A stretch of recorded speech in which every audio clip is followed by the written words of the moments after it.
Hello everyone, let's start with Sydney.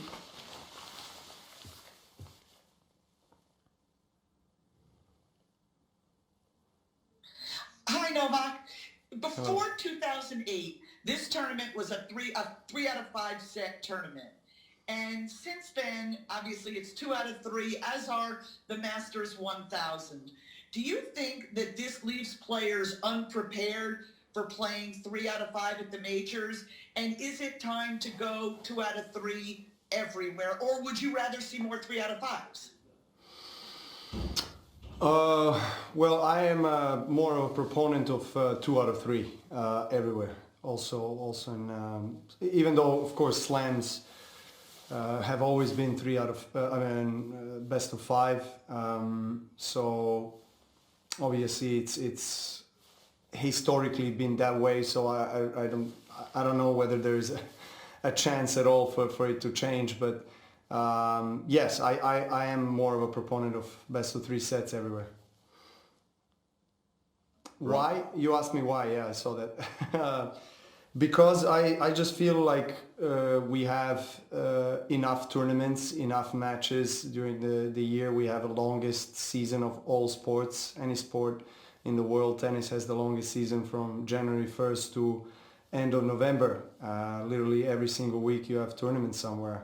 I don't see a reason why we should play best of 5, even though of course there's a historical reason and it has been always that way, so it's a tradition.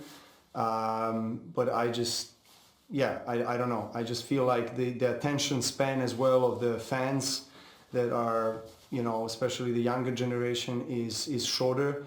So in order for us to really improve the product, so to say, of tennis, you know, I think commercially and marketing wise, I feel like we have to adapt to that younger generation. Unfortunately, we had a stat that was a bit shocking, and the research that was done and the study that was done of the average age of a tennis fan worldwide is 61. So yeah, I mean, I think we have to change something in my opinion.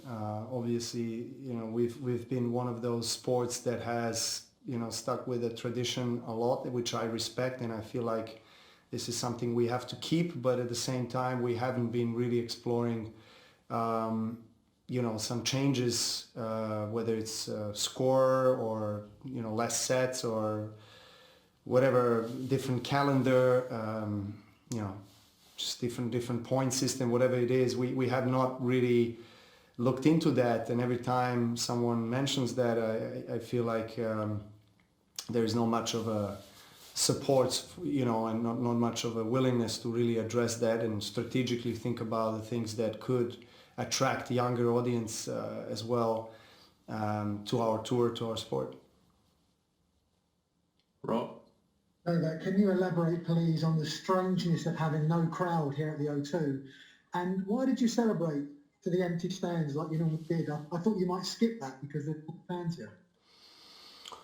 Well, it was very strange, to say the least. I mean, felt like a practice session in a way. But of course, chair umpire calling the score, being, you know, you already feel you're part of the official match. So my mindset hasn't changed much in terms of my approach to the match and what I need to do and how I focus.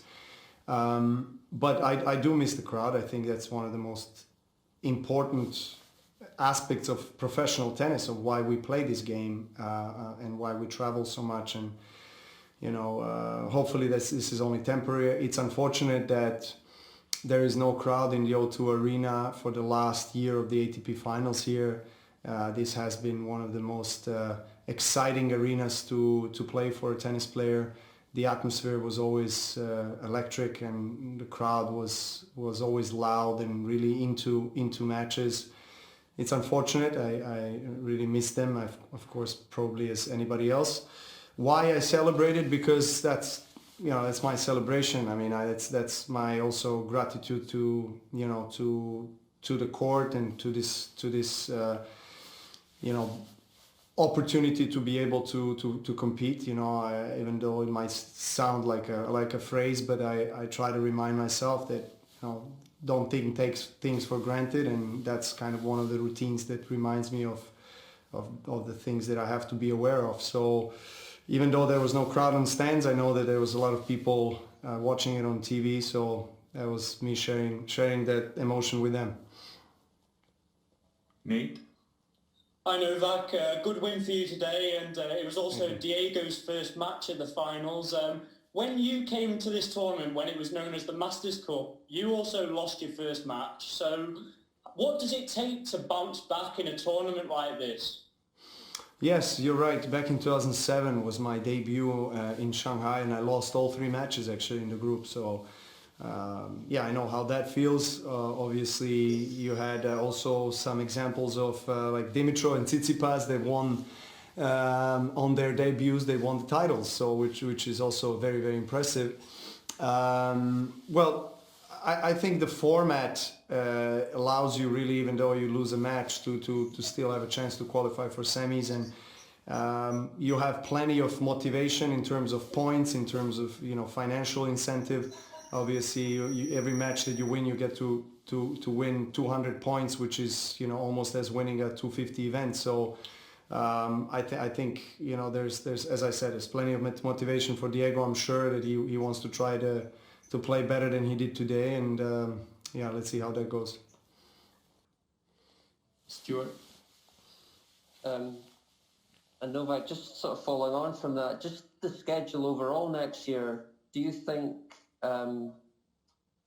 at the moment there's a lot of uncertainty about it, and do you think that players should expect a very different schedule next year? Normally after Australia, you choose to play in Europe, you go to South America. I mean, how's it looking at the moment, do you think? Well, as far as I know, there are ongoing board meetings here in the next 3 days, where they will decide on the first couple of months of the calendar for the 2021, and then I guess in Australia they'll decide for the rest of the season. They'll see how everything unfolds.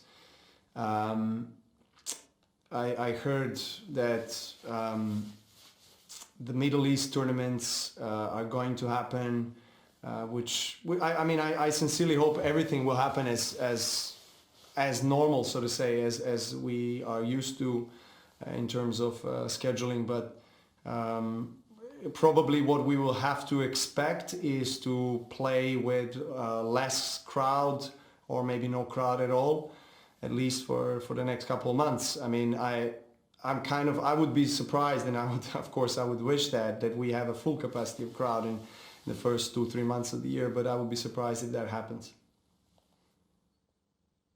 Okay, thank you. We'll move into Serbian. Vuk?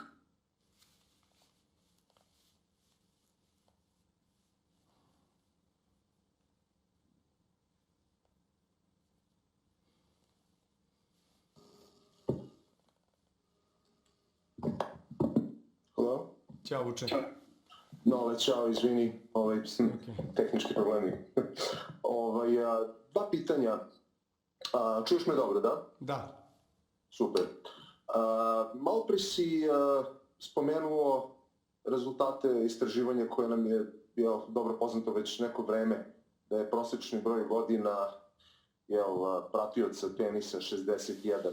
To zvuči zaista potpuno neverovatno i htio sam, bez obzira na to što je ponovljeno toliko puta, i htio sam da vidim tvoje mišljenje kako pomiriti potrebe, evidentno, dva različita segmenta medijskog praćenja tenisa i ono koje stvara pravi ambijent igračima i naravno medijima, onog koji prati mečeve uživo na stadionu, i naravno da nam daš tvoje viđenje ovog meča, kako se osjećaš posle prvog meča u Londonu.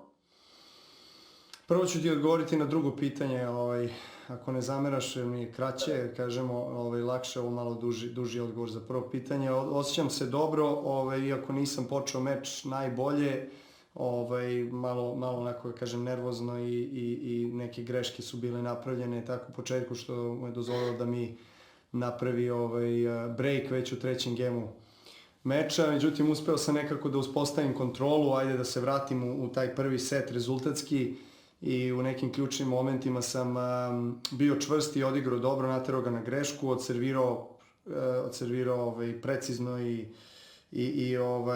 efikasno kada je to trebalo i onda u drugom setu naravno kada si dobio prvi set psihološki se rasteretiš i počneš da udaraš malo, kako da kažem, slobodnije i to je bio slučaj. Odlično sam odigrao u drugom setu, zadovoljan sam kako sam završio meč.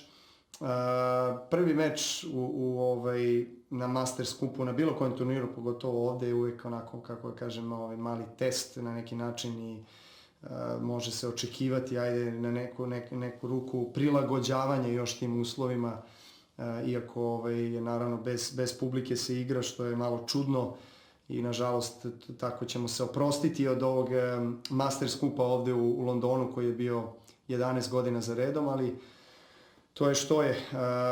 Igra se svaki drugi dan i meni to lično odgovara jer imam dovoljno vremena između tim danima da treniram, da radim na nekim specifičnim stvarima i da se pripremim dobro za narednog protivnika. Što se tiče tvojeg prvog pitanja,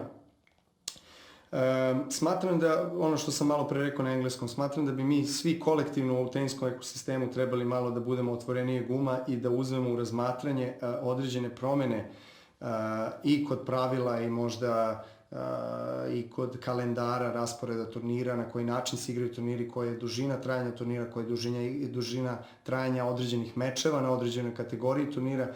To su sve stvari koje bi zaista trebali kojima bi trebali da diskutujemo, jer ima dosta sada nekih primjera u posljednjih nekoliko godina gde su ljudi pokušavali i ispitivali, kako da kažem, neke nove modele, koncepte i tako dalje.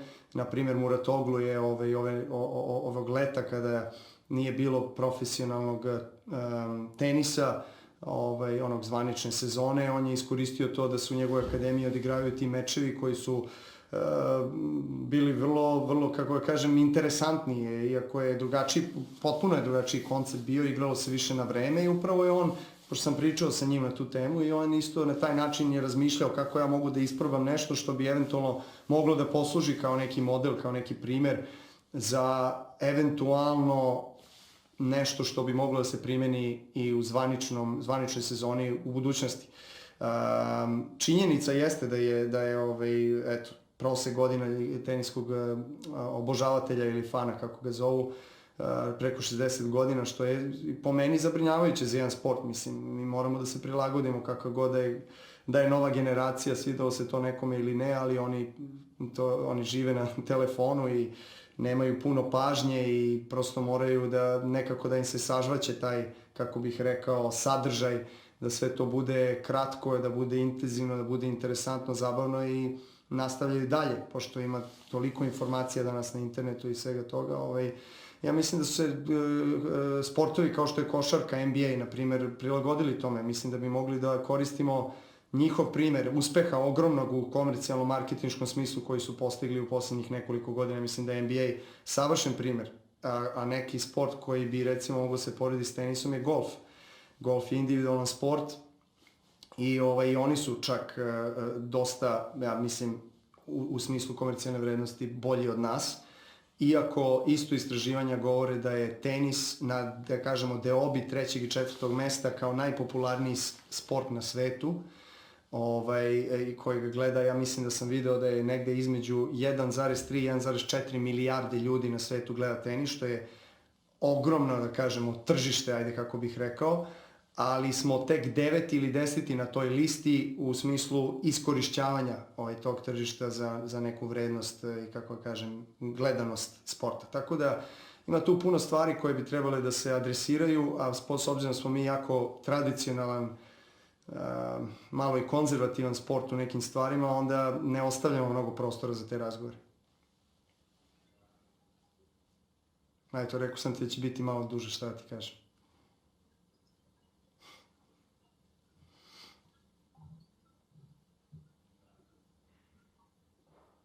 Ima li još neko pitanje? Imam ja, ali ne znam. Slobodno, Nisam mi slobodno. rekli da Tebe gledam već par minuta, ne gledam Vuka. Prija mi više taj prizor. Slobodno. Čestitam ti prvo na ovoj pobedi. Hvala. Imam i ja neka dva pitanja. Evo, pričala si o godinama navijača, ali smo čuli podatak da ove godine ti možeš postati najstariji šampion završnog Mastersa i također možeš da izjednačiš Rodgerov rekord od 6 titula. Koliko te oba ta podatka motivišu, a posebno ovaj o izjednačavanju rekorda? I drugo pitanje je da li bi u drugom kolu više voleo Zvereva ili Medvedeva? Pa nisam bio svestan tog podatka pre evo sada ovog trenutka kada sam iznala da bi eventualno, ukoliko bi osvojio, bio najstariji osvajač završnog Mastersa. Ne, ako želiš da pričamo o godinama, mislim da bolje ne, ali ne osjećam se zapravo toliko staro, ali sigurno da bi mi godilo da osvojim trofej i zbog toga sam na neki način neku ruku i ovde, to mi je dodatna motivacija apsolutno. Međutim, dug je još put do te završne nedelje.